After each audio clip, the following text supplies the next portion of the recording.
You are here now. The world behind your eyelids is quiet, and this moment belongs to you. Let your shoulders sink softly into the bed. Let the hush of your breath lull your mind like a feather on warm wind. Outside, the world may churn, may clamor, but here, within, you are drifting towards stillness. A place awaits you, a place far from now, and yet always here. White marble bathed in lamplight, scrolls resting in cedar cabinets, a breeze that carries a breath of ink and old jasmine. You are the librarian, not just a keeper of books, but a guardian of all thought and memory. Your work is not hurried. It is a rhythm, slow, sacred, eternal. And before we begin, a small thought drifts into this quiet, a whisper, if you will. If you'd like, leave a trace of yourself in the world. Tell me in the comments, where are you listening from? And what time is it now in the place you rest? It's soothing to imagine all the corners of the earth tied together by this single, gentle moment. Now breathe in and let us begin.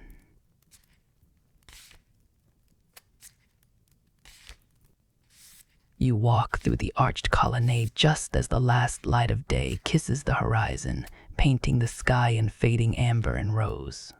The marble under your sandals is cool, smoother than water, worn soft by centuries of footsteps.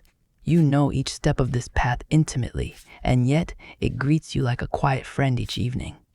Not rushed, never rushed. The library waits, as it always has. The air is warm still, but the sun's heat has begun to slip behind the sea. In the distance, waves lap against the harbor wall.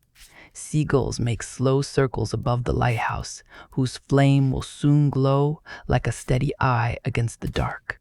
Here, at the threshold of the Library of Alexandria, your breath deepens.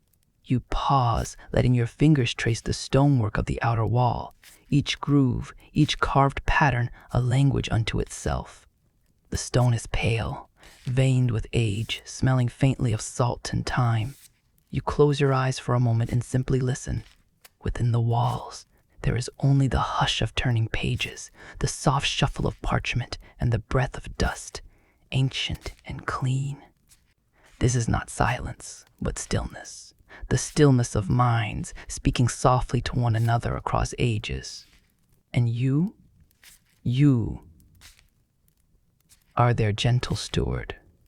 A breeze curls around you like a cat brushing your leg. You follow it inward. Through tall cedar doors, into the vestibule with its great mosaic of the sun chariot, you step into the half-light. The light that lives between day and night, between known and unknown, between waking and dream. The scent here is a mixture of old ink, warm papyrus, beeswax, and myrrh. Each inhale calms you further. You are no longer in the world outside. Not quite. A cat watches you from atop a low shelf, fur like shadow, eyes like green glass. It blinks once, as if to say, "You again," and you smile. You pass beneath columns crowned with ivy, their leaves rustling like soft voices in the rafters.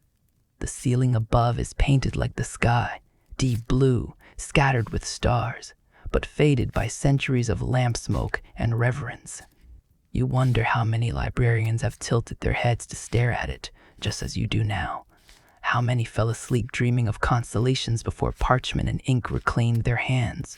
A familiar robe waits for you, folded neatly on a bench of polished olive wood. You slip into it slowly, allowing the cloth to drape around you like the night itself. Its weight is light, but grounding, like ritual, like memory. You walk the inner halls barefoot now. The cool floor welcomes your skin, connects you to the earth beneath this temple of thought.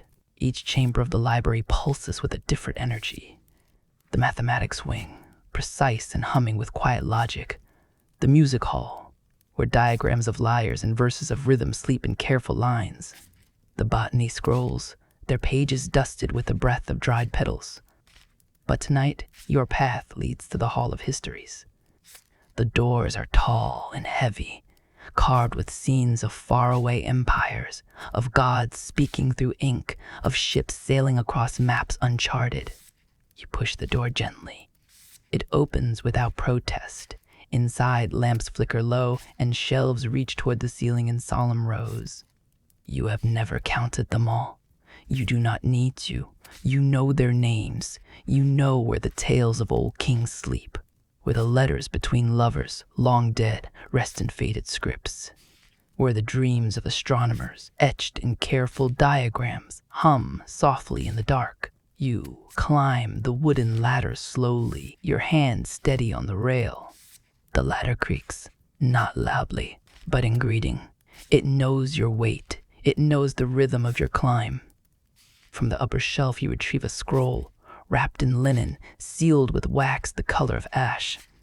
You do not open it yet. Not here. You descend and walk to your reading alcove. It is small, just a stone bench and a low table beneath an arched window. But the window faces the sea, and when the moon is high, it spills silver onto the papyrus like a gentle blessing. You sit. The scroll is laid before you. The room holds its breath, and you do not rush. Your fingers, practiced and calm, lift the seal. You unroll the scroll with reverence, revealing a story written in delicate looping letters. A language, you know, but barely. It will take time. It will take care. But you have both. This is your gift, to preserve, to understand, to listen to voices that no longer speak aloud. And as you begin your work, as your eyes trace each line, as your lips silently sound out ancient syllables, you feel a warmth inside you. Not heat, not pride, something softer, a kind of harmony. Here, in this alcove, in this time beyond time, you are part of something vast, something endlessly patient. A light flickers outside. Another librarian passes, a lamp in hand, nodding once in silent recognition. The flame dances between you, like a conversation. And perhaps, somewhere far away, someone dreams of this place, of you, in this very moment, bathed in lamplight, reading a forgotten story, carrying it forward in stillness. If this moment brings you peace, perhaps it might bring peace to someone else too. Should you wish, you can pass it on, as one might offer a lantern to a traveler on the road. A quiet gesture, a simple share, a light passed hand to hand in the dark. Now, the scroll calls for your full attention again. The ink is faded in places, but your mind supplies the rest. You breathe and read and become still once more. You are the librarian. You are the candle in the night, and the night is just beginning. The sky outside has shifted into velvet. From your alcove, the sea is no longer visible, only the dark outline of the lighthouse flame, a single, unwavering eye keeping vigil over the waters. The library deepens into itself. Footsteps soften. Doors are no longer opened, but gently leaned upon. Even whispers fade into thought. It is the hour of the lamps. You rise from your reading place, scroll still whispering in your hands, and return it gently to its linen wrap. You hold it against your chest for a moment, as though sharing a heartbeat with its words, then return it to its high resting place. The shelf that cradles centuries, down the ladder once more. Bare feet meeting stone, you turn left toward the eastern hall. Here, a long corridor stretches into shadow, lined with alcoves, reading chambers, scriptoriums. Each one will soon need light. At the corridor's mouth stands a cedar cabinet. Within it, flasks of oil, trimmed wicks, clean tools. You retrieve a small clay jar, still warm from the sun it basked in earlier. Its lid sighs as you lift it, and the scent of pressed olives and herbs greets you with familiarity, like a memory wearing the scent of your childhood. You carry the jar with both hands, like a sacred offering. Each lamp has a name, not spoken, but known. You visit the first, a brass fixture shaped like a lotus, its petals curled inward. You clean its dish with care, trim the old wick, and pour in fresh oil slowly, steadily, until the flame to be rests in readiness. With your flint and steel, you strike. Once, twice, until a spark flutters, then catches. The wick breathes, the flame rises. Soft gold, a pool of warmth that pushes gently against the dark. The room begins to glow. You do not hurry, you never do.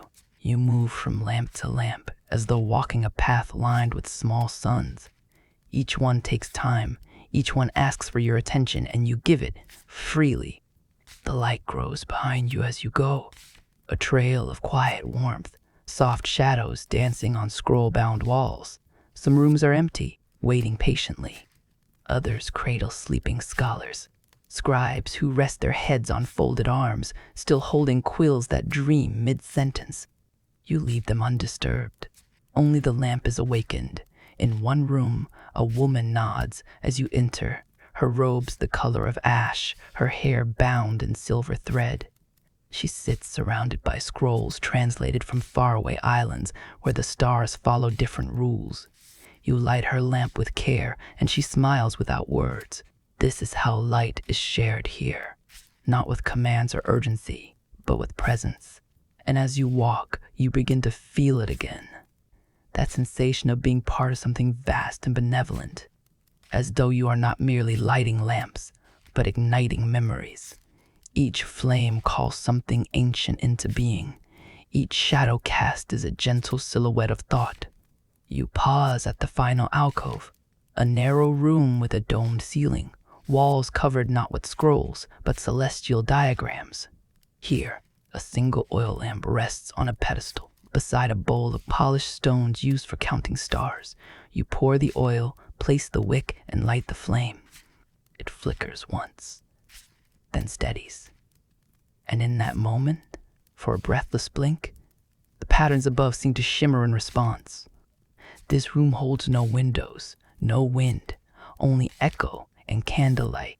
You sit on the low bench beside the flame and rest for a while. Your fingers still smell of oil and ash. Your robes carry the scent of smoke and ink. Your eyes trace the ceiling's constellations as though reacquainting yourself with old friends. Here is the hunter.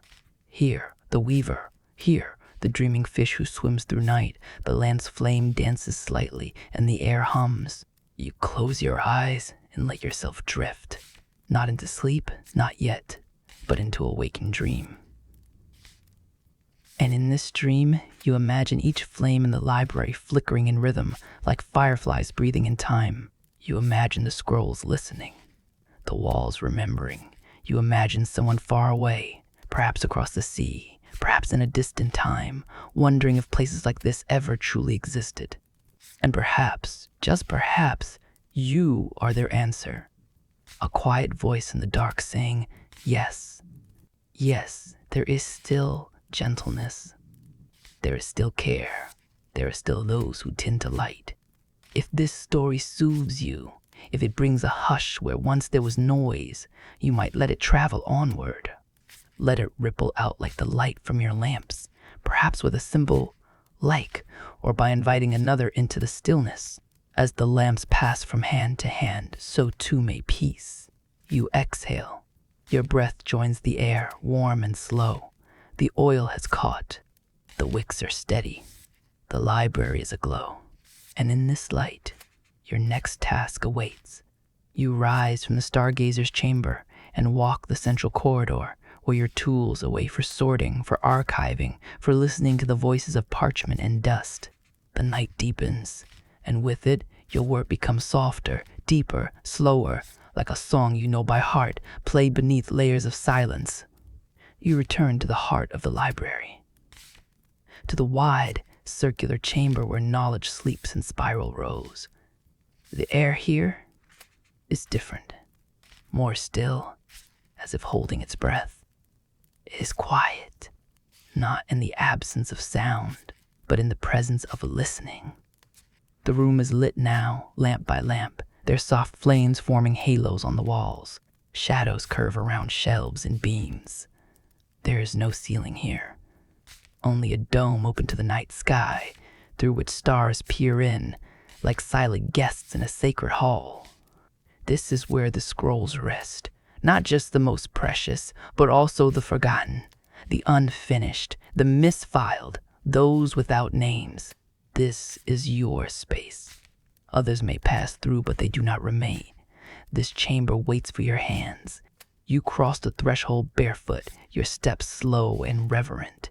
You do not speak. There is no need. The scrolls speak in their own time.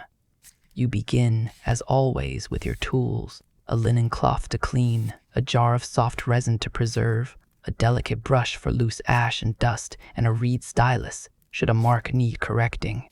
But mostly, you bring your touch and your presence. You approach the first shelf, where several scrolls rest in shallow disarray, like sleepers who turned in their dreams. You lift one gently. It exhales into your palm, its linen tie slipping loose like a breath. The papyrus is dry but strong, its fibers like woven reeds by a river's edge. You feel its weight, its balance. You can tell by the way it rests in your hands, whether it belongs among poetry or politics or stars. This one is mathematics: clear, angled lettering, clean spacing. You unroll it just far enough to glimpse a theorem, then roll it back with care. You set it aside in a pile marked with a ribbon of green thread. Then the next scroll, and the next.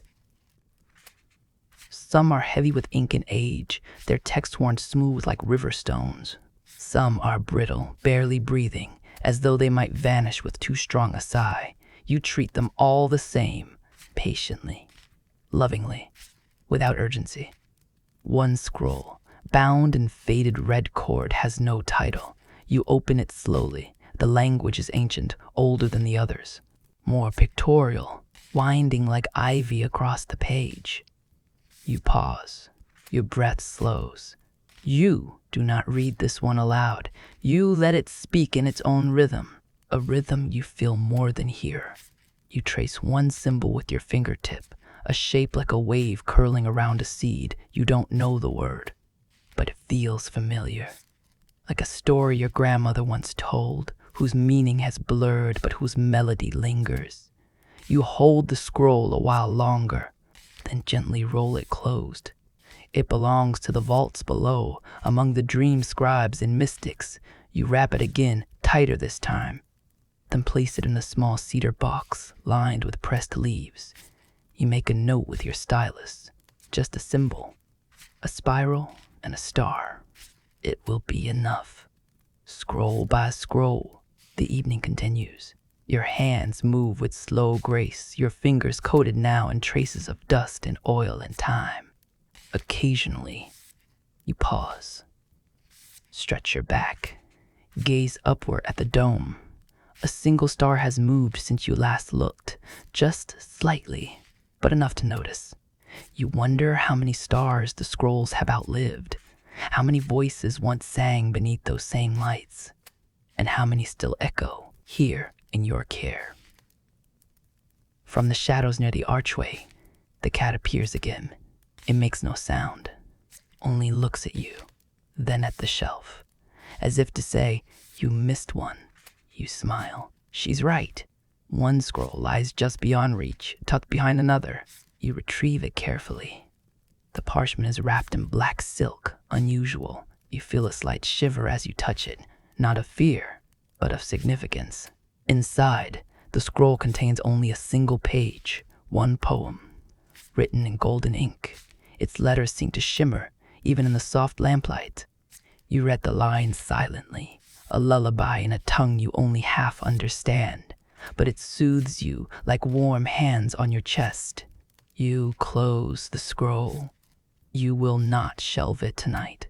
It will remain here, on your desk, beside your tools. Its words are not ready to be filed. They still breathe. You stretch again, roll your shoulders.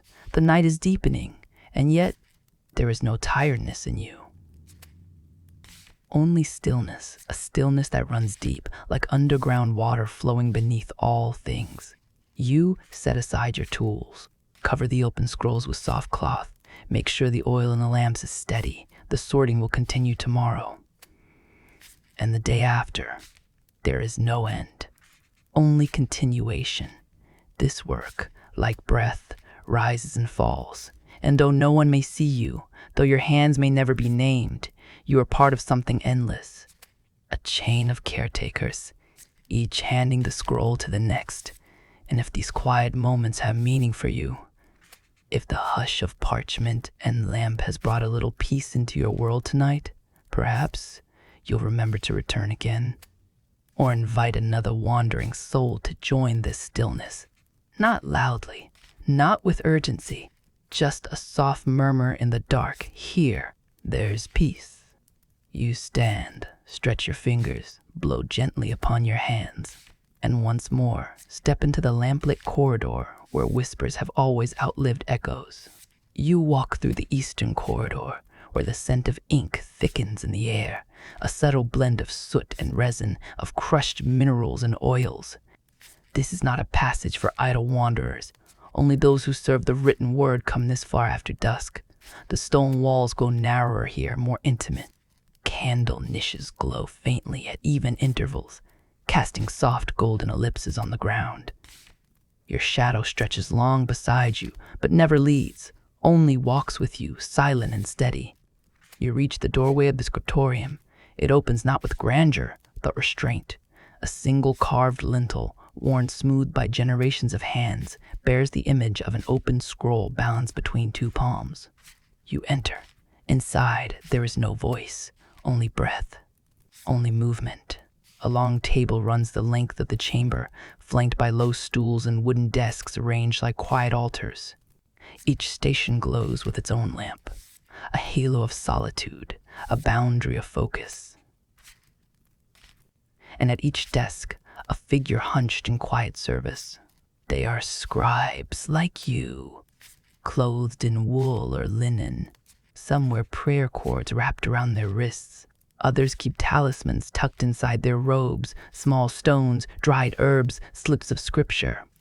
But all share the same rhythm: dip, press, glide. Dip, press, glide, ink flowing like time.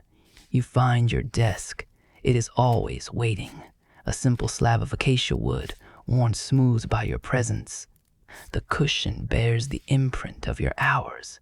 The lamp here burns a little brighter than the others, as if it recognizes you. You sit gently and open the drawer where your writing tools sleep. Reed stylus. Polished stone for mixing pigment, a scrap of parchment for testing flow. Everything as it should be. Tonight's work lies beneath a silk cloth, a translation of sacred verses, their origin lost in myth, but their cadence enduring. The original script is faint, faded by time and weather, but the lines remain intact, words like water carving their shape through the ages. You begin, as always, with the bow of your head. Not a formal prayer, but an inward turning, a moment to listen before you speak. Then your fingers lift the stylus. It hovers above the blank parchment, and with your first stroke, you breathe life into the page. Letter by letter, you copy what has already been said, but not mindlessly. Each symbol passes through your hand, through your breath, before arriving again in this new body. Some call this mechanical, but they do not know. They do not know the silence that speaks between the lines. They do not know how certain letters feel warm in the hand, while others pulse with cold precision. They do not know that sometimes, when you write a name, you can feel the echo of the person behind it. You pause only to dip your stylus, to adjust the parchment, or to breathe. The room around you breathes with you. The air hums with concentration, like a beehive made of quiet devotion. One scribe hums very softly, a low tone, just under the sound of ink. Perhaps it's a verse. Perhaps it's the only way he knows to stay awake. Across from you, a young woman blinks slowly, her candle flickering beside her inkpot. She smiles at a line she has just written, as if it spoke directly to her. And beside you, an older man with trembling hands moves slowly but surely, his lines a little crooked, but no less precise in spirit. This is not a place of perfection. This is a place of presence, and in that presence, everything becomes sacred. You glance at your page. Half filled now. The verse you copy tells of a river that flows backward during dreams, of birds who speak only under moonlight, of a God who hides in the voice of silence. You do not rush. Each stroke carries the same weight. Even when your hand tires, you continue, not out of duty, but of rhythm. And perhaps that rhythm reaches others. Perhaps somewhere, someone finds peace just listening to this movement, of reed against parchment, of breath between lines, of time written by hand. If this rhythm has touched something in you, if you feel its quiet echo in your own breath tonight, you might let it continue. A gentle subscription to silence, a soft reminder that stillness, too, deserves to be shared. You continue writing. A mistake appears. One line repeated. You catch it, scrape the ink with the edge of your knife, and smooth the parchment with resin. The correction is seamless. Like memory, rewritten not to deceive, but to preserve truth more clearly. Time passes. You do not count it, but you feel it. The lamps have burned lower. The room is warmer. Outside, the stars have shifted position. One by one, scribes finish their verses, wrap their tools, and bow before they rise. You do too. Your hands are blackened with ink, your eyes softened. You roll the scroll you've just copied, tie it gently with a strip of red cord, and place it in the finished pile. Then you extinguish your lamp, not with a breath, but with a slow pinch of wick, allowing its glow to fade like the closing of an eye. You rise, stretch, exhale. You bow once more, to the table, to the scrolls, to the silence. Then you walk out through the narrow door into the cool air of the corridor, and the night continues, like ink drawn across the skin of time. The corridor feels longer tonight. You walk its length slowly, your sandals brushing against time-worn stone, still warm from the day. The hush of the scriptorium clings to you. The sacred silence that follows transcription, that lingers in your limbs like a quiet hymn. You carry it with you, a calm that does not fade quickly. It takes root in the chest, where breath and meaning dwell. You are on your way to the archive antechamber, a quiet room beside the Hall of Origins, where unfiled scrolls wait for mourning hands. But as you approach the threshold, you feel something different in the air. It isn't noise, not even movement, it's presence. Someone else is here, and so you soften your steps. You turn the corner into the antechamber and find him, a man seated on a cushioned bench, wrapped in a dark, loosely draped robe, his beard silver in the lamplight, his eyes deep set, watching nothing in particular. He looks at peace. There is no scroll in his hands, no tools by his side, only a small clay cup on the table beside him, half filled with tea grown in the high gardens. He turns his head slightly as you enter, and though he smiles, he does not speak. You offer a shallow bow, not of submission, but acknowledgement, recognition.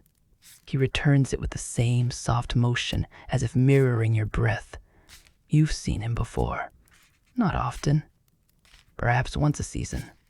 Maybe less. He is not a librarian. He is not a scribe. He is something older than either. A philosopher, one of the few granted access not to study, but to be with the texts.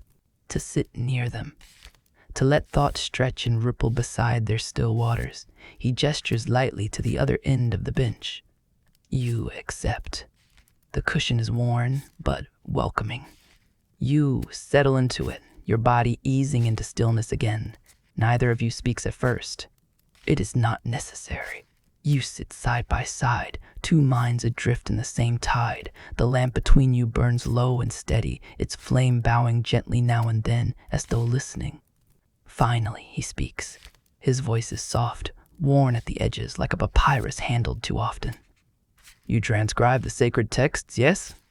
You nod once. Then you do more than write, he continues. You translate silence into shape. You glance at him, but his gaze remains fixed forward, as if watching the glow of an invisible thought. You reply, your voice slow, low, almost dreamlike. Sometimes the silence says more than the letters. He smiles, not with his mouth, but with his whole presence. A silence follows. But this silence is not empty. It is the silence of two minds quietly turning like gears soaked in oil. He lifts the cup to his lips and sips. The scent reaches you. Mint, anise, a touch of smoke. I used to believe truth was sharp, he murmurs. A blade that cut clean, but now I think it's softer, more like a fog, or the breath of a lamp before it flickers. You consider this. You have no need to answer, but you find yourself saying, and yet we spend our lives trying to write it down. He chuckles, the sound barely more than a breath.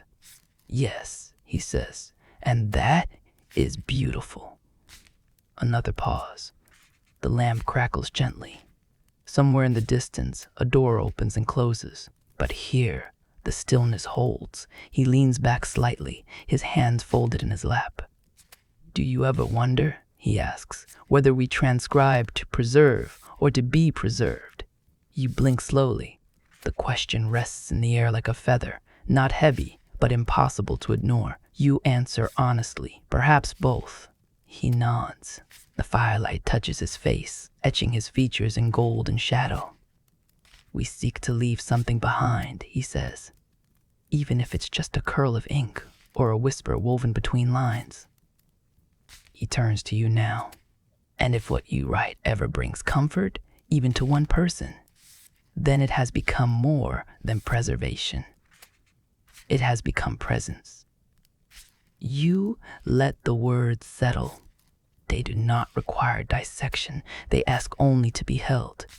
And so you hold them in your breath, in your chest, in the way your shoulders ease as if some invisible weight has stepped aside. And perhaps, if this quiet has curled around your thoughts, if this philosopher's presence has stirred something soft in you, you might share this calm. Not as announcement, but as offering. Like a whisper through a corridor. Here, sit with this a while. The philosopher finishes his tea. He sets the cup aside and rises without sound. He does not bow, only meets your eyes and says, "Continue your care." And then he is gone, his robe trailing like a shadow that forgets to vanish. You remain a moment longer. The bench now feels empty, but not lonely. You stand, stretch, inhale. The night has grown cooler. You retrieve your tools, roll a fresh parchment, and return to your quiet tasks. But his words walk with you, woven like threads in your robe, anchored like a warm stone in your hand. You think of the scrolls you've saved, the ink you've mended, the names you've remembered, and you know none of it is lost. Not to the dark, not to the sea, not to time. So long as there is someone to light the lamp, to hold the silence, to write the line, it will remain. You step out through a narrow side passage where the walls open slowly into moonlight and scent. The air is cooler here, not cold, just quiet. It settles against your skin like a soft cloth, carrying with it the aroma of growing things. The garden atrium is not large, but it feels endless. Not because of space, but because of time. Stone paths wind between beds of herbs and trees, each plant carefully chosen, not for display, but for remembrance. Jasmine drapes the columns, olive trees lean in ancient poses. A fig tree grows near the central fountain, its broad leaves casting slow shadows in the lamplight. You enter barefoot. As always, the stones under your feet are warm from the day, still holding sun like a memory. The fountain in the center trickles softly, a circle of water surrounded by smooth benches and pots of chamomile. You inhale, and the breath feels longer here, as though your lungs were made for this kind of air, where soil meets ink and root meets thought. You walk the garden slowly. To rush would be to forget the language of the leaves. Each plant has a purpose. Lavender for calm, mint for clarity, myrrh for memory, rosemary for the dead and for the living who carry them. You pause near the bay tree. Tall, proud, fragrant. You reach out and brush a single leaf. The oil left on your fingers smells of stories not yet told. This garden was planted by librarians, not as farmers, but as caretakers of thought. They knew that scrolls alone do not hold all knowledge, that some truths grow only where sun and silence meet. At the far edge of the atrium, a bench awaits beneath a pergola wrapped in flowering vines. You sit there now, the wood creaking softly under your weight. From here, the whole garden unfolds, its paths looping like script, its plants nodding gently in a breeze that knows how to listen. You let your head rest against the posts behind you, your eyes drift upward. Above, the stars peer through the slats of the pergola, as if curious. There is no ceiling here, only sky, and in that sky, a slow, silver cloud drifts like thought without worry. You close your eyes, and for a while, you do not think. You do not analyze, or remember, or plan. You simply are. A breath, a presence, a stillness that sits among roots and petals and stone. You hear the wind move through the jasmine, a soft rustle, like pages turning somewhere far away. You feel your hands relax, the tension in your shoulders soften, and beneath that, a deeper quiet, the kind that has always been with you, just waiting for silence to return. There is a small bell in the garden, hung beside the fig tree. It's not meant to be rung, only listened to. When the wind is right, it sings, just once. Tonight it does, a single high chime, like a pause made of silver. You smile. No one else hears it, only you, and that feels right. You remain on the bench for a long while, or perhaps only a few minutes. Time bends here, like light through a glass of water. Eventually, your fingers find a fallen petal beside you, a sliver of violet, soft as a whisper. You lift it gently. Hold it in your palm. It means nothing. It means everything. And if this garden has offered you rest, if the scent and hush have made your mind slow its spinning, perhaps you might remember this place and return when the world feels heavy. Or share it quietly, as one might share a dried flower in a letter. You rise. The breeze tugs at the hem of your robe as you move. You walk once more around the fountain, its voice constant, soft, unconcerned with who hears it. The cat is here again, curled at the base of the olive tree. Sleeping, you do not wake her. She dreams as cats do. Without words, without questions, you pause once more at the edge of the atrium. Turn to look behind you. The lamps sway slightly in the breeze. The garden glows. Even in shadow, it glows. Then, quietly, you step back into the corridor. Your footsteps carry the scent of rosemary now, and your thoughts carry nothing at all, only space, only breath. You pass once more through the stone halls, and they feel lighter somehow, not emptier. Just less concerned with being filled, you make your way back toward your chamber, not to sleep, not yet. There is still one scroll you left unfinished. It waits where you left it, wrapped in linen, beneath the low window where the sea breathes just beyond the wall. But you will reach it slowly. There is no rush. There never is. Only the rhythm of quiet, of care, of returning. And so you walk through lamplit corridors, carrying with you the memory of soil, the hush of leaves, the bell's lone chime. And as you go, the garden lingers in your breath. Back in the quiet of your chamber, you unroll the scroll that waited for you. The one wrapped in linen stitched with fading blue thread. Its weight is familiar. Its contents less so. The ink is dark, almost red in places. The letters curl in unfamiliar ways, their forms looping like vines, doubling back on themselves like thoughts not yet spoken aloud. This is a language older than you know how to name. Not lost, but half asleep, as if dreaming of being remembered. You place the scroll gently on your desk, where the lamp's light can kiss its surface without harshness. Then you reach for your reference texts, bound codices of glyphs and root words, compilations of half-decoded alphabets, notes from translators long gone. Each one a map to a coastline that shifts under moonlight. Tonight, you will not copy. You will listen. You run your fingers across the first line. The papyrus is firm, but softened by the centuries. You whisper the letters aloud, slowly, not to pronounce them, You don't know how, but to feel their rhythm on your breath. Some part of you believes the scroll wants to be heard. Your eyes drift from symbol to symbol, pausing where the pattern falters, where one character seems to echo another but not quite match. You recognize this. It's a dialect layered on top of another, a voice within a voice. You mark it softly with a reed stylus dipped in ochre. A small dot beside the line. Nothing intrusive, just a whisper. We're listening. Beside you, the lamp flickers once as though agreeing. You reach again for your reference codex. Search for the roots of the symbol that looks like an open eye with 3 lashes. You find it. Or something near it. The word might mean remember. Or see again. Or awaken.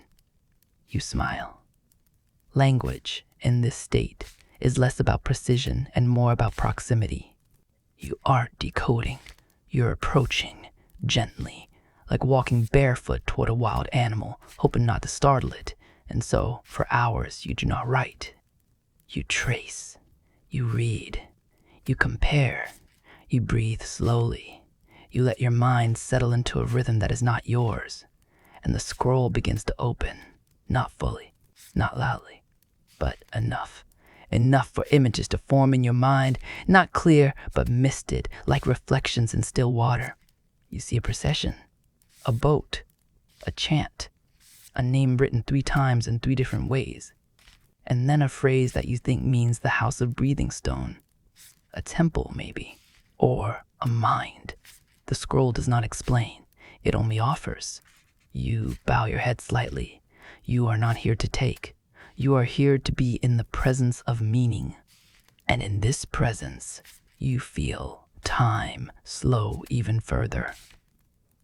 A hush falls over the room, not from outside, but from within.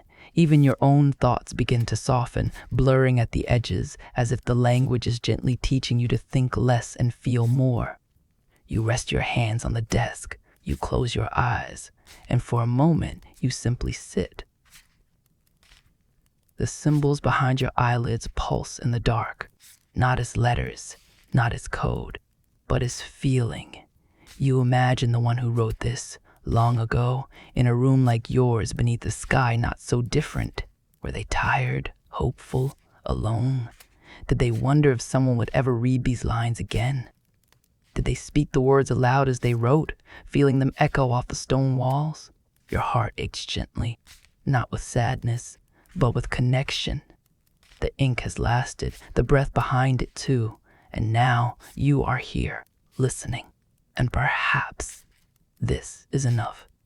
And if something in this quiet speaks to you, if these old voices feel strangely close, you might help them echo farther.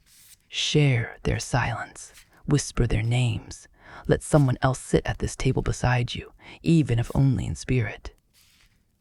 You open your eyes again. The lamplight is lower now. Its pool of gold barely touches the corners of the scroll. You rise and retrieve another oil jar. Refill the base. Trim the wick with care. The flame steadies and the scroll glows once more. You return to your seat, but not to decipher. You pick up a blank piece of parchment and slowly, not to translate, but to remember, you begin to draw. Not words, not copies, shapes, fragments. A symbol that feels like water, another like a sigh. You let your hand wander, let your breath guide the line. What you create won't be exact. It doesn't need to be. It is your response, a quiet reply across time. And when you finish, you roll the drawing carefully, tie it with simple twine, and place it beside the original scroll. You whisper, so softly, "Thank you." Then you sit in stillness, not waiting, just being. Outside, the wind shifts, the flame flickers again, and somewhere far above, stars continue their silent speech. The sky outside your window has begun to pale, not with sunlight, not yet, but with the hush that comes before dawn, when even the stars seem to lean closer, listening. You have not slept, but you are not tired. The hours have passed like warm water, slow, quiet, shaped by the vessel of your calm. On the small table near your desk, wrapped in cloth the color of ash, lies a wounded scroll. You found it weeks ago, tucked behind others, its edges curled, its binding worn thin. It had been misfiled, or forgotten, or waiting. Tonight, or perhaps this morning, you will tend to it. You unwrap it gently, unfolding the cloth layer by layer until the scroll lies before you like something sleeping. It does not open easily. The fibers resist. The parchment has stiffened. Its spine bows in protest. You do not force it. You sit with it first, just breathing. You light the second lamp, the one with the wider basin meant for careful work. Its flame is steady, lower than the others, casting long, patient light. You gather your tools, brushes with bristles as soft as bread, tiny blades, a bowl of water infused with lavender and myrrh, fine thread, dyed with walnut ink, a stylus carved from cedar, not for writing but for pressing folds without tearing, and most importantly, time. You begin by brushing the surface. Dust lifts like memory, rising and drifting through the golden light. Each motion is slow, intentional. You do not rush. You are not mending paper. You are listening with your hands. You moisten the parchment edge with the cloth, letting it drink just enough to remember how to bend. And then, inch by inch, you begin to unroll the scroll. There are tears here, splits that run like old riverbeds, words broken across damage, like voices interrupted mid-thought. But the ink is still strong. Faded, yes, but present. You trace the letters with your eyes. Some are blurred, but not lost. You whisper them aloud, not to read, but to remind the scroll it is still a story. When the scroll is open enough, you begin to press and smooth it flat, not forcefully. You follow the grain. You let the parchment teach you how it wants to return. There is a kind of reverence in this, not just for the object, but for what it endured. This scroll has survived what most do not. Time, neglect, water, fire maybe. And still, it speaks. You stitch the tears from behind, invisible threads drawn through nearly invisible holes. You seal them with resin. You reinforce the spine with a sliver of papyrus from your reserve, cut to match the tone and age. The work takes hours. The sun begins to stretch its fingers across the marble outside. But still, you work slowly. The final crack along the edge is repaired with a whisper of glue in your cedar stylus. You smooth it, breathe on it, wait, and then you unroll the scroll one last time from beginning to end. And it opens. It does not resist. It lies flat, and the words, however ancient, however faint, breathe. You smile, and something in you exhales deeply. You have not written a word, but this, too, is a kind of authorship, a resurrection, quiet and complete. You wrap the scroll again, this time in fresh linen, stitched with new thread. You label it with a small tag. Repaired. Reborn. You will not shelve it just yet. It will rest in your chamber for one more night before returning to the vaults. Tonight, it sleeps near you. And if this act of care has softened something in you, if the slow rhythm of restoration feels like healing, perhaps you know someone else who needs such stillness. Let this moment reach them, a quiet offering, like mended parchment, gently passed hand to hand. You extinguish the wide lamp with a whisper. The room is pale now. The first sun glints across the top of the window frame. You rise and stretch. Your back aches, not sharply, but in a way that tells you this work was real, that you gave part of yourself to it. You pour a small cup of water and drink slowly, and in that moment, you feel whole. You walk to the window and open it. The air is cool, fresh. Bird song begins in distant branches. You think of the scroll, of the person who wrote it, of the others who will read it now, or simply know it exists. It will outlive you. That does not make you sad. It makes you still. You return to the desk and run one finger along the scroll's edge. You whisper, "You're home now." And with that, you step away, letting the morning light take its place in the room, soft and gold and endless. The morning deepens. Golden light has fully entered the library now, touching stone with a quiet warmth. Birdsong echoes faintly through the inner halls, but it never breaks the stillness. It joins it. You carry the scroll gently in your arms, newly restored, still warm with care, wrapped again in linen. But you do not go directly to the vaults. Not yet. There's another room. Your steps are drawn toward, not out of duty, but of quiet desire.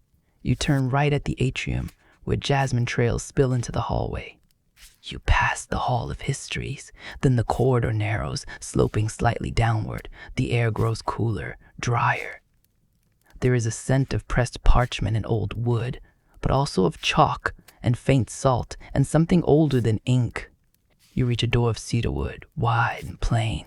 No carvings, no symbols, only a bronze handle, smooth with age. You push it open slowly, and there it is, the map room. You inhale. Every time you enter this place, your breath softens.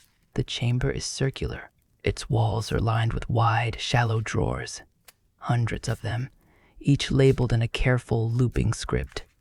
Above them, shelves rise higher, holding scrolls bound in twine, some bearing wax seals, others dusted with age. And on the central table, beneath a skylight of mottled glass, a great map lies unfurled, its edges held down by smooth river stones, its surface kissed by sunbeams. You approach with care. The map is old, drawn by hand, inked in blue and rust and gold. It does not match the world you know. Not exactly. The coastlines curve like calligraphy. Islands bloom where none now exist. A river splits in two, then rejoins itself like a mirrored thought. Cities are named in languages that feel familiar but unreadable. Some names are circled, others underlined.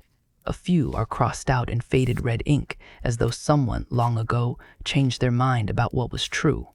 You lean over the map, resting your hands on either side, eyes tracing lines that ripple like veins across skin. The longer you look, the more the map reveals. Not information, but imagination. This is not a document.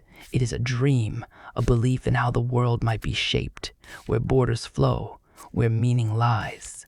You walk slowly to the drawers. Pull one open. Inside, a map of the stars. Not the stars above your head now, but those seen centuries ago, when the earth spun differently and stories were told in constellations no longer known. Another drawer. A map of winds. Lines drawn in spirals and gusts, annotated with notes in the margins. South winds in early spring may carry scent of oranges. You smile. Not a map to follow, a map to feel.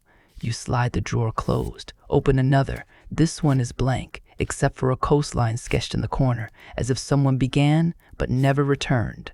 You wonder where they went. Did they find the place they sought? Did they realize it was not where, but when they needed to go? You return to the center table. Your fingers glide across the parchment. You find a tiny symbol, a spiral drawn on a mountain peak. You recognize it. It matches one from a scroll you restored months ago. A sacred place, unnamed, whispered about in legend, never confirmed.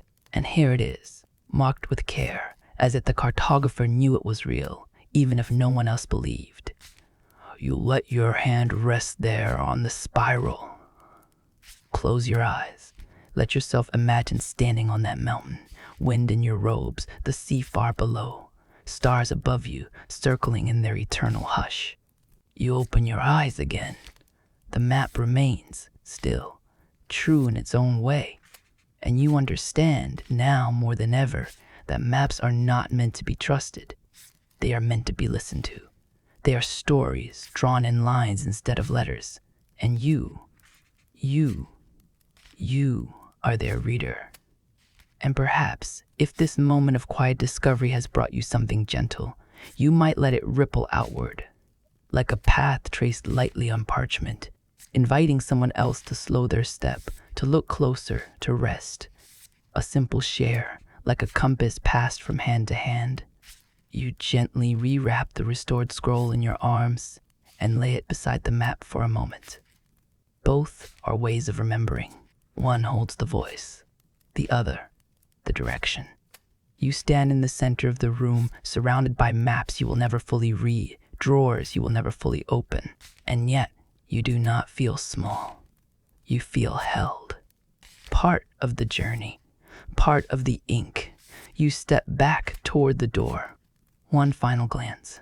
The map still lies open, its rivers flowing, its winds whispering, its mountains dreaming.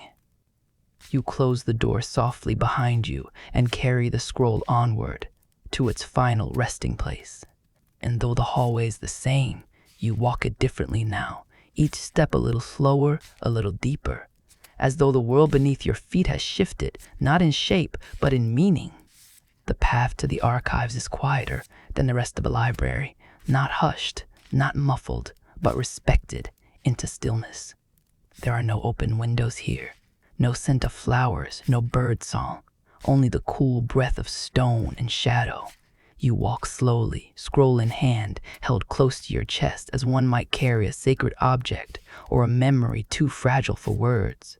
The hall narrows. Its walls grow darker, not from dirt, but from time.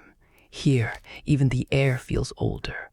You pass a low archway marked not with words, but with a single carved sigil, a flame enclosed in a circle.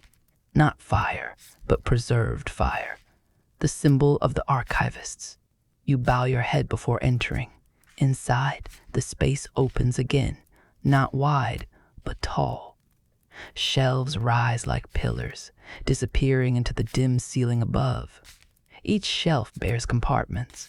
Each compartment, a name, and each name, a lineage.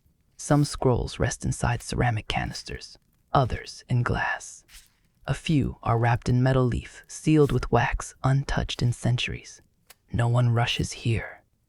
This room is not for use. It is for keeping.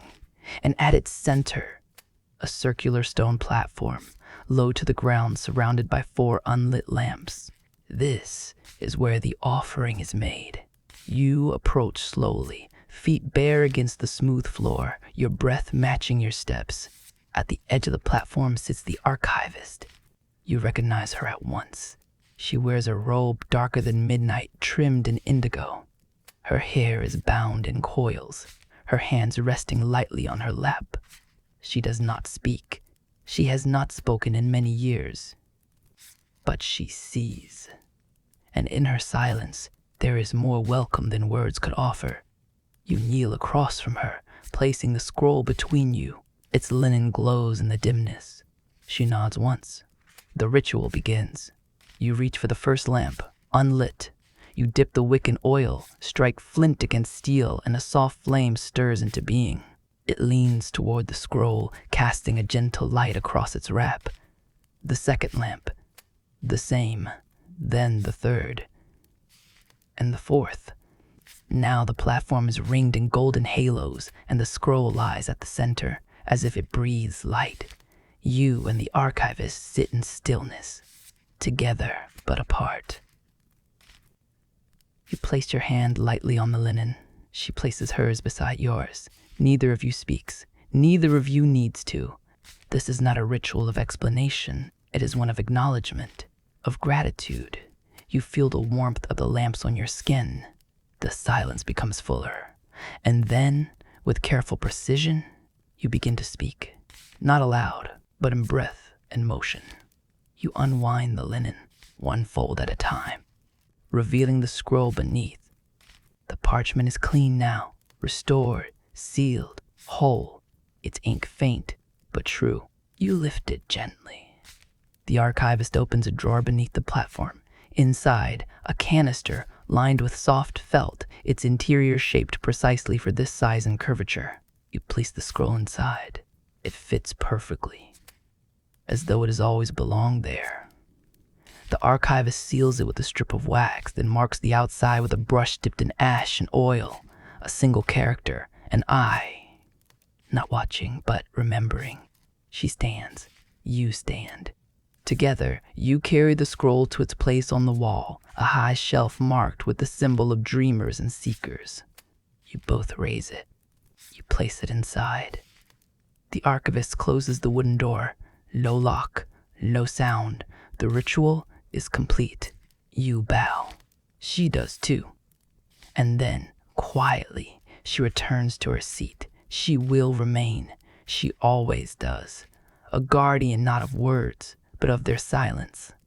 You step back into the light of the corridor, eyes adjusting, hands still tingling from the warmth of the lamps. Something in you feels lighter. Not empty, but complete. You've let go of something, and in doing so, you've given it back to time. And perhaps, if this moment, quiet as it is, feels sacred to you too, you might let it ripple outward. A gentle word, a soft share, an invitation for someone else to witness the beauty of care without recognition. You walk now with a calm you hadn't known was waiting. No one speaks to you on your way back, but a few nod. Others place a hand over their heart. They know what you've done, and they understand. This, too, is part of the work. To restore, to return, to release. And to walk away slowly, trusting that nothing is truly lost when it has been properly remembered. The library sleeps, but not completely. You walk its late-night corridors like one moving through a dream. The air is cooler now. The warmth of the day has fully faded, and in its place, clarity, not sharpness, but openness. A kind of quiet that exists only after midnight, when even thoughts begin to whisper. You've finished your duties. You've tended the scrolls, lit the lamps, spoken to no one for some time. And now, you walk not as a keeper of knowledge, but as a seeker. Your footsteps are almost soundless, your robe brushing softly along the floor. You pass the Hall of Languages. The atrium glows dimly to your left, where the scent of rosemary and night jasmine still clings to the stone. But you are not heading to a chamber tonight. You are going upward. You ascend the spiral staircase that winds around the inner dome. Each step creaks lightly, like an old wooden harp string being gently plucked. Higher, past the astronomy platform, past the study cells. At the top, a room with no door. Just an arched entrance of smooth stone, beyond which waits a reading alcove carved into the wall of the library itself. A half-circle space with cushions arranged around a single low table, a skylight above. And beside the table, a wooden chest. You kneel before it. Its lid bears no lock, only a carved inscription, to read what cannot be forgotten. You lift the lid. Inside, 7 scrolls, each bound in blue silk, each bearing a seal of beeswax and silver leaf. You select one gently. The silk is cool to the touch, but soft, like water that has been folded. You break the seal slowly and unroll the scroll across the table. The ink is dark, but not black. It gleams faintly in the moonlight, like old wine or polished obsidian. You adjust the small lamp beside you, shading its light just enough to keep the page visible without overwhelming the stars above. Then you begin to read, not aloud, never aloud. These texts were meant for the inner voice. The first lines are a kind of invocation, not a prayer, but a preparation, an unraveling of the self. Let the one who reads read not as a master, but as the wind reads the dunes, shaping and being shaped. You pause. Feel your breath slow. Something inside you softens. You continue. The scroll speaks not of gods or laws, but of time, of how time moves differently when observed through silence, of how a moment properly held can stretch wider than a year. It tells a story, or rather, it suggests one, of a traveler who enters a library hidden beneath the roots of a mountain. A library without shelves, where knowledge is kept in the form of questions carved into stone. Some of the questions are unfinished, some are unreadable, but the traveler sits and reads each one anyway. You read the traveler's reflections, their doubts, their small joys, finding a question about love beside a question about ash, a question about stars beside a question with no words at all. You feel something stirring in you. Not emotion exactly, not thought either, just quiet movement, as if your heart has shifted slightly in its rhythm. You keep reading. There are questions that do not need answers, only witness. You sit with that, and you feel it. This scroll is not just giving you something. It is reading you, too, sensing your pauses, feeling where your eyes linger, offering not certainty, but companionship. And in this moment, you realize you are not reading to learn. You are reading to remember, to return, to touch something you once knew, but let fade in the noise of the world outside. You breathe deeply. The scroll continues. It speaks now of silence, of how true stillness is not empty, but full. Like a bowl that holds water so clear you forget it's there. You glance up at the skylight. The stars are high now. One of them pulses slightly, a bright point in a velvet sea. The lamp beside you has burned lower. Its light trembles. You do not adjust it. Let it dim. The text before you now speaks of names, how some names cannot be spoken. Not because they are forbidden, but because they are always changing. You wonder about your own name, not the one you were given, but the one that forms in silence when no one is looking and no one is expecting anything of you. What is that name?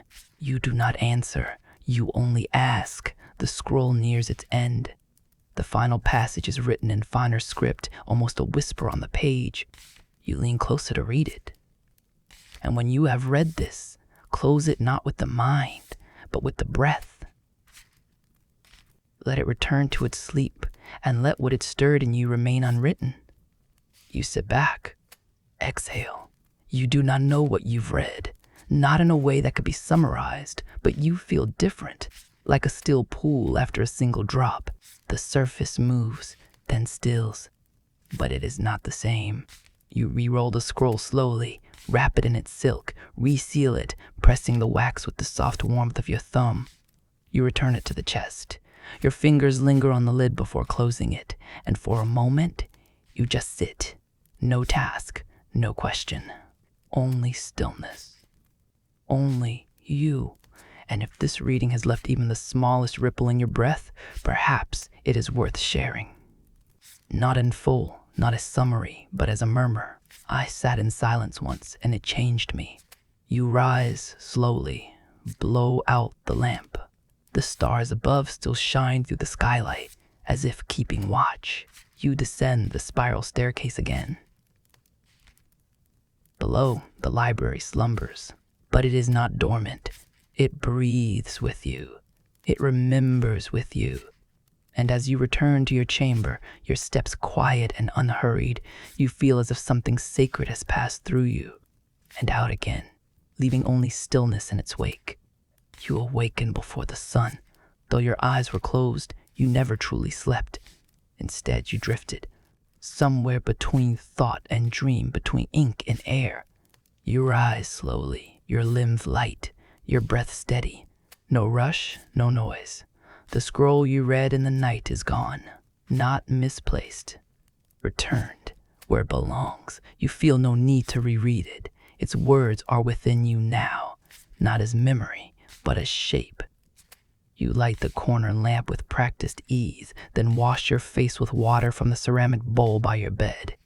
The water is cool, clear, scented faintly with lemon leaf and rosemary. Refreshed, you slip into your robe and leave the chamber. The corridors are still shadowed. Dawn has not yet reached them, and yet you are not alone. You sense it, not with sight, not with sound, but with that deeper intuition, the kind you've learned to trust here. There is someone near. Not beside you, not behind you, but around. A presence, a trace. Something that hasn't left, though it should have long ago. You turn the corner and pass the vestibule. No voices, only the soft hiss of a distant lamp. And yet, you pause. There, a breath, not yours, not now. A breath from another time. You step into the Hall of Origins. The marble underfoot is colder here, the scrolls higher, the air more solemn. You walk among them with care, not to disturb, but to listen. You place your hand against a pillar. Its surface is warm. From what? The rising heat of day? Or something deeper? Your fingers brush the carved name of a scribe long dead, Amanu, keeper of names. You've seen his signature before, in the margins of scrolls hundreds of years old. But here, beneath your fingertips, you feel something more than chiseled stone. A vibration, faint but real. You draw on a breath, hold it, and as you release it, you hear it. A whisper, not in the ear, but in the chest. A voice, barely formed, as though the very dust of the library remembers being spoken. You turn your head. A shadow moves at the edge of your vision. Quick, gentle, gone. You do not follow. You do not need to. Instead, you walk deeper into the hall, and as you do, you begin to feel them, the others, the ones who came before you. They do not speak. They do not watch. They simply remain. Not in body, not even in spirit, but in resonance. Each scribe, each reader, each librarian, every hand that ever turned a scroll within these walls left something behind. A breath, a touch, a lingering vibration in the paper, a warmth in the wood. And now, you are attuned to it. You sit beside a scroll pedestal. You do not open anything. You simply rest your hands on the stone. And you wait. At first, there is only stillness, your own breath, your own heartbeat. But then, like sunlight through smoke, a murmur rises, disjointed, barely words, not a conversation, but an echo of one, a teacher reciting a verse, a student laughing softly, the creak of a stool, the soft sk of a scribe correcting a line. You hear a name whispered, you do not recognize it, but your eyes moisten. Tears not of sorrow, but of proximity. You are not alone. You never were. The library holds all who've passed through it, not as ghosts, but as frequencies, as traces in the walls, in the air, in the echo of every silence. You sit longer. The whispers fade, or maybe you simply become part of them. When you rise, your chest is lighter, as though you've been given something, or maybe something was lifted. You make your way toward the exit of the hall, and as you go, you pass a mirror mounted in an alcove. You catch your reflection, but for a blink, there are others behind you. Shifting forms, robes of many colors, a child holding a reed stylus, an old woman with a broken scroll pressed to her chest, and then, just you. You pause, press your palm to the glass, and continue on. You don't speak of this. You will not need to. The others feel it too. Those who stayed long enough, who've walked slowly enough. The library keeps its memories and shares them only when the silence is deep enough to hold them.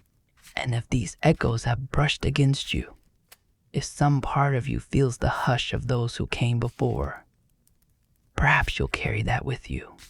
Or share it gently, like a soft word passed between pages. I heard them too. You return to your chamber, sit at your desk, and breathe. Outside, the sun finally crests over the sea.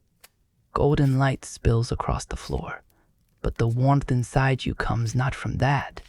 It comes from knowing, truly knowing, that you are part of something vast, something that speaks even when no one is speaking. You open a fresh piece of parchment, and though you do not yet know what you'll write, your hand moves anyway. You let it. Because now you understand. The library does not ask you to write anything perfect, only something true. And in this moment, you are ready. You sit at your desk again, and before you, not scrolls, not books, but tools, simple ones, modest, quiet in their purpose. An unlit candle in a ceramic dish, a brass seal with no name, only a spiral, a stick of wax the color of clay, a feather stripped and carved into a quill, a dish of dark blue ink, still swirling faintly from yesterday's stirring. These are the instruments of permanence, And yet, they are soft. They melt. They stain. They wear down. You find this comforting, that something so fragile is what carries meaning forward. You begin with the candle. You press its base into the dish of warm sand, nestling it in place. Then strike flint against stone until spark becomes flame. It catches slowly, then grows, not high, but true. Its light flickers across the tools laid before you, casting tiny shadows that sway like dancers. You lift the wax stick, hold it near the flame. It does not resist. It melts in droplets, soft and glistening, pooling onto the blank parchment. The smell is faintly sweet, like earth and old honey. You press the seal into the pool, just firmly enough, then lift it again. A spiral forms, perfect in its imperfection. You examine it, not for flaw, but for feeling. It is whole, and that is enough. You set the seal aside, and now the ink. You stir it gently with a brush, not to mix, but to wake. It moves slowly, thick with mineral and memory. You dip the quill. Watch the tip darken. Let it drip once, then lift it over the paper. But you do not write yet. Instead, you close your eyes and hold the pen still. Let it balance between fingers. Let it feel like an extension of your breath. Only when your hand is calm do you begin. The first stroke curves to the left. The second anchors downward. You are not copying. You are expressing, not for the archives, not for the philosophers, just for you. The ink glides. Each line a river of thought, each shape a moment pulled from silence. You write slowly. Even your breath adjusts to the rhythm. Inhale and stroke, exhale and pause. There is a comfort here, not in the act itself, but in its honesty. These tools do not lie. They show your tremors, your grace, your hesitation. You make a small blot, too much ink, too soon. You let it sit. It is part of the truth. The candle flickers again. Its light dances across your fingers. You glance down and see that your nails are stained with blue, your sleeve smudged with wax, your fingers faintly calloused from weeks of grip. Evidence that you were here, that you touched the page, that something passed through you. You pause. And in that pause, you think of all who came before, whose tools looked just like these, even centuries ago, and how each of them must have paused the same way, eyes lifted toward the flame, wondering if what they were writing would ever be seen. Would it last? Would it fade? Would it ever matter? You feel the answer rise, gentle as breath. It already matters, because it is now, because it is true, because you wrote it, even if no one ever reads it. The tools ask nothing more. And perhaps, if this moment has reminded you of your own hands, of the quiet things you create without applause, you might let others remember too. A whispered nudge, a gentle share. What we shape in silence can echo longest. You lift the page, examine it. Your handwriting is uneven. One margin strays, but it feels alive, not as performance, but as presence. You place it beside the others, a small stack now, each page a breath you once exhaled. You clean the quill, close the ink, snuff the candle. Each movement slow, purposeful. You wipe the table with a cloth, removing wax flecks and drops of ink, but leaving behind the faintest stains, marks of work done in care. When all is tidy, you sit back, exhale. There is no applause, no record of what you've done, only you. Only the stillness that follows something finished. And in that stillness, a truth settles in your chest. You do not write to be remembered. You write to remember yourself. You write to feel the ink flow from a place words can't reach, to let the candlelight carry your thoughts into shapes the mind alone cannot hold. You close your eyes again, and even with no pen in hand, you are still writing. In breath, in stillness, in the choice to be gentle in a world that forgets how. You open the door slowly. The morning has settled into full gold now, spilling across the library stone floors like honey. But here, In the far wing of the Hall of Elements, the light is softer, filtered by latticed windows that paint moving patterns across the walls. You've come only to return a borrowed scroll. A short task, a quiet one. But as you enter the room, you stop. Because she is already there. The cat. You don't know her name. No one does. Perhaps she has one. Perhaps she's had many. But no librarian ever gave her one, and she has never offered one herself. She sits upon a cushion that no one placed, in a shaft of warm light that seems to have waited just for her. Her fur is black, so black it sometimes looks blue. And her eyes are green, but not always the same green. Today, they are the color of olive leaves just before dusk. She sees you. Of course she does. But she does not move. You nod in greeting. She closes her eyes slowly. Not in dismissal, but in something like acknowledgement, respect perhaps, or approval. You cross the room quietly, placing the scroll back in its place among the works on weather and wind. Then, without quite meaning to, you find yourself circling back to her. She stretches once, long, elegant, each limb unfolding like ink on wet parchment. Then she stands and walks to the low windowsill. You follow at a distance. She leaps up effortlessly, settling into the sun-warmed stone, her tail curling into a perfect crescent beside her paws. You approach and sit on the bench beneath the window. Not too close, just near enough. And so begins the kind of conversation that requires no voice, no grammar, no beginning or end. The cat blinks slowly. You do the same. Time passes. You are aware of the light moving, the way it shifts across the floor as the sun tilts itself slightly in the sky. She yawns once, a tiny sound, like silk torn from silence. Then she curls again, but keeps one eye half open, watching the garden through the lattice. You wonder what she sees. Do cats notice seasons, patterns of readers, the difference in scent between an old scroll and one freshly bound? You think yes, but not in the way we do. You remember once, months ago, when you found her curled atop a stack of discarded scrolls, ones meant for rebinding? You had thought she was asleep. But when you approached, she lifted one paw and placed it on a scroll as if to say, this one matters. You had kept it. And later, upon reading, you discovered a passage in a forgotten tongue that spoke of dreams beneath water and voices carried in mist. You still don't know why it moved you, but it did, and you've never doubted her since. Now, beside the window, you both listen, not to sounds, but to presence. There's a kind of symphony in stillness, the warmth of the stone, the occasional groan of wood settling, the whisper of your own breath. The cat shifts again, then hops down from the sill and lands with a grace you'll never match. She walks a slow circle around the bench, then jumps up beside you. You do not move. You've learned better. She sits, not touching, but close enough that you feel her warmth. You sit like that for a while. Two quiet beings, content in the shared knowing that words are not always necessary. She finally looks up at you.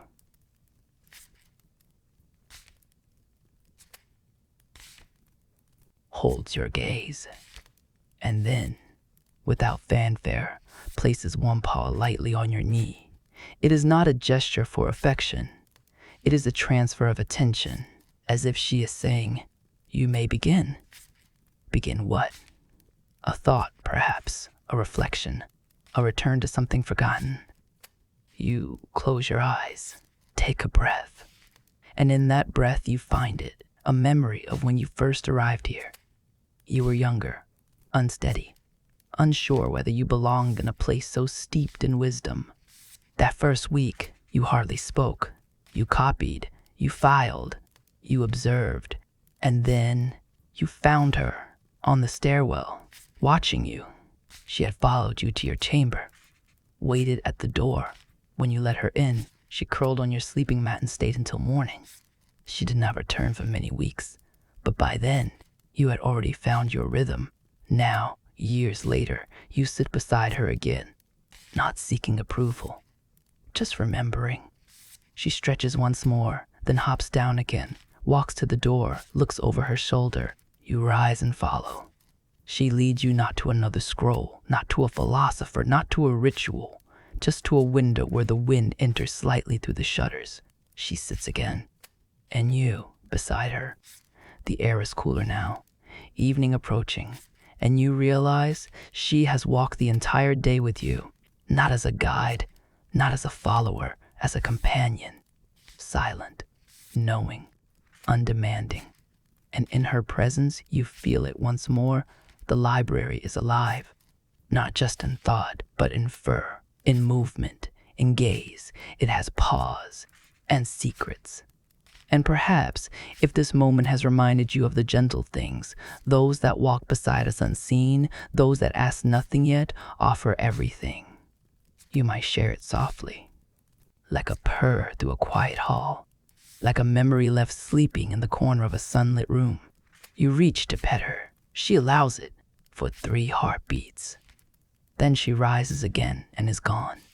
Only her warmth remains on the stone, and the faintest sound of pause somewhere deeper in the library. You do not follow. Some companions are only meant to appear when we most need to remember that silence is not empty and stillness is not alone. You walk slowly back to your chamber, hands empty, but heart steady.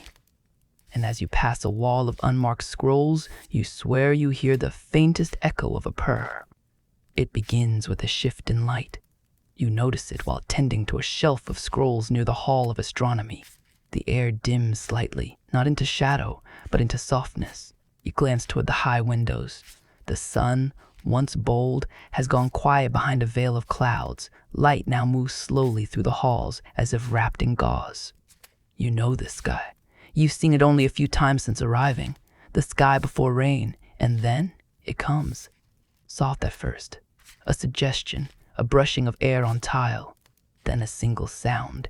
Tap, another, tap, then many, gathering into rhythm, 1,000 quiet drummers on the vast tiled roof above. Rain. It moves across the ceiling in waves, some parts sharp, others like whispers. You stand still, scroll in hand, and simply listen. You close your eyes. The sound is not noise, it is a voice, ancient, wordless, a kind of lullaby. The sky sings to stone. You make your way toward the inner garden, where the rain can be felt more clearly. On the way, you pass a few others, librarians, scribes, readers, all walking slower now, all listening. No one speaks. You reach the garden atrium, where an overhanging awning keeps part of the stone path dry. Beyond it, rain falls into shallow pools, rippling out in perfect circles. Leaves shimmer, bent under droplets. The fountain overflows, its song blending with the skies. You take a seat beneath the awning, back resting against the wall, knees drawn up slightly. The cool of the stone seeps through your robe and grounds you. You inhale, and as you exhale, the rain deepens, heavier now, but still gentle. No thunder, no wind, just the steady, persistent murmur of sky touching earth. You watch as water traces paths through the moss between stones. Tiny rivers form and vanish. A petal floats in a puddle, circles twice, then disappears down a drain carved like a lion's mouth. There is no need to think, no need to understand, only to be. The garden smells of wet bark, fresh mint, earth awakened. You close your eyes again, and in the dark behind your lids, the sound of rain becomes a rhythm inside you, like breath, like heart. You are no longer sitting in a garden. You are sitting inside the sound, inside the moment, inside something older than memory. A memory, perhaps, not your own, of rain on a different roof, of someone reading by a flickering lamp, of pages softening with moisture but never ruined. A memory that doesn't belong to you, yet welcomes you as if it does. You feel your shoulders fall, your hands open, palms resting on your knees, fingers slack. You are not holding anything, and in that, you are holding everything. A breeze moves through the archway beside you, carrying droplets inward. One lands on your cheek. You don't brush it away. It cools your skin, tracing the line beneath your eye like a soft finger. And suddenly, you remember a moment from childhood. Standing barefoot on stone as rain fell through a broken roof, your hands cupped to catch the sky. You don't recall the place or the reason, just the feeling, the closeness, the awe that the sky could fall and not break you, but hold you instead. You open your eyes again. The rain continues, unbothered by your noticing, unafraid of time. It does not rush, it does not retreat. It simply is, and something in you, quiet, buried, perhaps forgotten, softens in its presence. You reach into your satchel, pull out a blank sheet of parchment. You do not intend to write, you just hold it. The paper is dry now, but you wonder how it would sound, this parchment in the rain. Would it curl? Would it stain? Would it capture something of this moment, even if no ink ever touched it? You fold it once, then again. Slip it back into the satchel. Some things are not meant to be written, only carried, only remembered. And perhaps, if this rain has washed something from your mind or softened something in your breath, you might pass this hush forward. Not loudly, not with haste, just as rain does, one drop at a time, a whisper of stillness offered to another soul seeking rest. A few footsteps echo nearby. A young apprentice enters the atrium, his eyes wide, robe damp from walking too near the outer edge. He sees you. You nod. He smiles, then sits across the garden, beneath a fig tree whose leaves now glisten like bronze. He too begins to listen. And for a while, that's all there is. Not thought, not purpose. Just two figures beneath the library's oldest ceiling, listening to the sky speak through the music of water. Eventually, the rain begins to fade. Not suddenly, but like a curtain slowly drawn. The tapping lessens, the pools stop growing, the breeze stills. You inhale the final scent, that rich, full smell of wet stone and clean air. You rise slowly. No urgency. You leave the garden as quietly as you entered, passing back into the halls where the candles now glow with steadier flame. And as you walk, you carry something new with you. Not clarity, not answers, but rest. That rare feeling of being held by something that asks nothing of you. The rain has stopped, its silence now softer than its sound. The stones of the library still glisten, and every hall smells faintly of sky. You return to your chamber as if returning from another country, not far, but far enough to feel changed. You sit at your desk, hands resting palms down upon the wood, and you let the breath come naturally, slow, full, whole. There is no task waiting for you, no obligation pressing against your thoughts, only the scroll. You don't remember placing it there, but there it is, resting atop a folded cloth, its binding thread pale as bone, its casing unfamiliar. It's not labeled, not dated, just present. You touch it gently. The papyrus is cool, not with the chill of neglect, but with the hush of something sleeping. You unroll it slowly. The ink is faded, sepia and charcoal. The handwriting uneven, as if written in a single long sitting, by a hand too eager to pause. At first, the words mean nothing. They drift, they blur, and then you realize they are not meant to be understood all at once. They are meant to be entered. You lean forward, let your eyes unfocus slightly, and begin. The first lines speak of a forest with no roots, where trees float above the ground like lanterns, where the wind hums in a tongue no mouth can form, but every heart somehow remembers. You read of a traveler made of mirrors, of birds who write poems in the dust with their wings, of a sky that rains petals instead of water, petals that never fall, only hover, as if time itself is uncertain. You blink, and the room is no longer a room. You are standing in that forest. You feel the hush beneath the floating trees. You feel the petals brush against your skin, not falling, but circling, waiting. You touch your arm, it is yours, and yet it feels written upon. You glance down. Symbols form on your skin, inked in breath, vanishing before they can be remembered. You walk forward, there is no path, only presence. The forest shifts, but not with threat. With invitation, you follow the sound of water, though there is no river, only the memory of one. You reach a clearing where a figure waits. They are tall and cloaked, face hidden not by shadow, but by light. They offer you nothing, only sit. You sit too. There is no language here, only resonance. And then they gesture toward your hands. In your palms, a scroll, just like the one you unrolled, but this one breathes. It unfurls itself, revealing words that shimmer briefly before dissolving. You do not try to hold them, you only read. And as you read, you begin to remember things that never happened to you. A song sung beneath an eclipse, the taste of ink made from crushed violets, the warmth of another's voice in your ribs, not outside, but within. You close the scroll gently. The figure nods. You rise and walk again. And now the world is becoming paper. You see the texture of fibers in the trees. The birds flit past, leaving behind smudges like brushstrokes. The ground rustles underfoot, not with leaves, but with parchment. You begin to realize you are inside the scroll, not metaphorically, not imaginatively, truly. And it is not a place. It is a dream held in stasis for centuries, waiting not to be read, but re-entered. You walk for what feels like hours, though time has dissolved.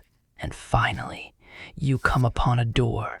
No walls surround it, only the door, freestanding in the field of slow-moving petals. You do not hesitate. You open it, and you are back, sitting at your desk, the scroll before you, fully unfurled, its ink no longer faded, its characters now clear. But you do not read them again. You know them already. They are part of you now.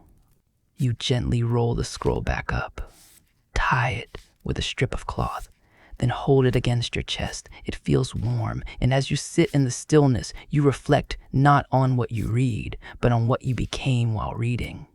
You are not the same as you were an hour ago. Something has shifted, subtly. Like a new note added to a familiar melody. And perhaps, if this dream within the scroll has echoed inside you, you'll carry it softly, or share it, not as explanation, but as invitation. There are places where stories are not told to you. They are told through you. You rise, step to the window. The rain has left behind a mirror sheen on the library courtyard. The sky is open again, but not empty. Clouds drift slowly overhead, like thoughts no longer in a hurry. You glance once more at the scroll, then tuck it gently into your satchel, not for storage, but for safekeeping. You know you will read it again. Not soon, but someday. And when you do, it will not be the same scroll, and you will not be the same reader. You step away from the desk, walk down the corridor toward the west-facing windows, where the last light of day leans against the stone. And as you walk, you wonder, how many scrolls are like that? How many dreams sleep inside the archives, waiting not for understanding, but for companionship? You smile. The library is not a building. It is a landscape, a breathing world made of words, ink, breath, and you. You do not rise with the sun. You do not rise at all. You simply wake, but not from sleep, from stillness, from a quiet so complete it feels like being cradled by the fabric of the world itself. Your breath is soft, not measured, just present, like a small tide. Your chamber is dim, the lamps long extinguished. The windows carry only pale light, soft as breath through gauze. Time has stopped asking anything of you. You sit up slowly, no urgency. The library waits, it always has. You step out barefoot. The floor is cool, not cold. You carry nothing. No scroll, no ink, not even thought. You simply walk. The corridors are empty now, not abandoned, but content. You feel the space around you in new ways, the way your presence stirs the air, the faint brush of your robe against the stone, the almost imperceptible sound of your own heartbeat echoing between columns. There is no destination, only movement, like water through a garden path. You pass through chambers you've known all your life here, the scriptorium, the garden, the hall of histories, each one familiar. Yet now, each feels like a place you are remembering rather than visiting. You pause near the vestibule. The cat is there. She watches you from atop a pillar, her tail wrapped neatly around her paws. You nod to her. She does not blink. And yet you understand. She sees you, not as you were, not as you appear, but as you are now. Something has changed, not suddenly, not with ceremony. It happened quietly, over many nights, over many scrolls, over many breaths. You are no longer only a reader of the library. You are part of it. Its memory, its rhythm, its hush. You turn and walk toward the dome, the uppermost chamber, above the archives, above the scriptorium, above the sky. Few enter it. There is no rule against it, but most never think to go. You do not climb, you ascend. Each stair feels weightless. Your feet no longer press against the stone. They glide. At the top, a round room of endless quiet. No shelves, no ink, no light, but that which falls naturally from the open circle above, a skylight to the sky itself. And in the center, a pool of still water, shallow, ringed with smooth black stones. You kneel before it, not to see your reflection, but to disappear into it. You lean forward, and the water does not ripple. Instead, it deepens. What you see there is not your face, but memory. Not as moments, but as movement. The first scroll you ever touched, the smile of a teacher you never saw again, the sound of a page turning at midnight, the scent of candle wax on your fingertips, the feel of the cat's fur against your ankle, the whisper of wind inside an unopened scroll, the rhythm of ink, the stillness of waiting. You exhale, and with that, the pool begins to vanish. Not dry, just fade, as though your memories have been gathered, carried inward like seeds into soil. You sit down now, cross-legged, hands resting lightly on your knees. You close your eyes. And now, there is nothing left to do, not because you are finished, but because you are complete. The library continues around you. You feel its breath in the floor, its pulse in the walls, its dreaming in the stones, and in that vast stillness, something happens. You dissolve, not into nothing, but into everything. Your name fades, your face fades. Even the thought of you becomes like fog before a rising sun. And in its place, silence, not absence, fullness, the fullness of stillness, of presence beyond the boundaries of breath. The library is no longer a building, it is a mind, and you are one of its thoughts, floating, settled, resting in eternity. There is no longer past, no longer next, only now, and now, and now. You feel yourself becoming the hallways, the stones, the ink, the cat's eyes, the trees in the courtyard, the scrolls tucked in the dark, the dust on the high shelves, the drop of wax cooling on the desk, the breath of a child reading for the first time. And in the soft center of it all, you are stillness. You are the hush before a story begins, and the silence after the final word. You are the quiet voice in the heart of every reader who slows their breath, tilts their head, and wonders, who wrote this? Who cared enough to keep it?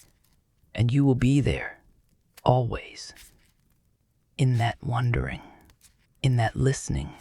And perhaps, just perhaps, if this story has brought you even a small measure of peace, you might let it echo on, not for fame, not for recognition, but for the simple joy of carrying stillness to someone else's doorstep, like handing them a lamp in the dark, or a scroll with no name, only meaning. Time continues, but it no longer touches you, only passes through, like wind through trees who no longer need to chase it. The library turns its pages, and you are among them. A chapter written in breath, a paragraph in silence, a footnote in awe. And so, in this final hush, in this soft, endless now, you rest, not because you are weary, but because you are held. You are home. You are story. You are stillness. You are the library forever.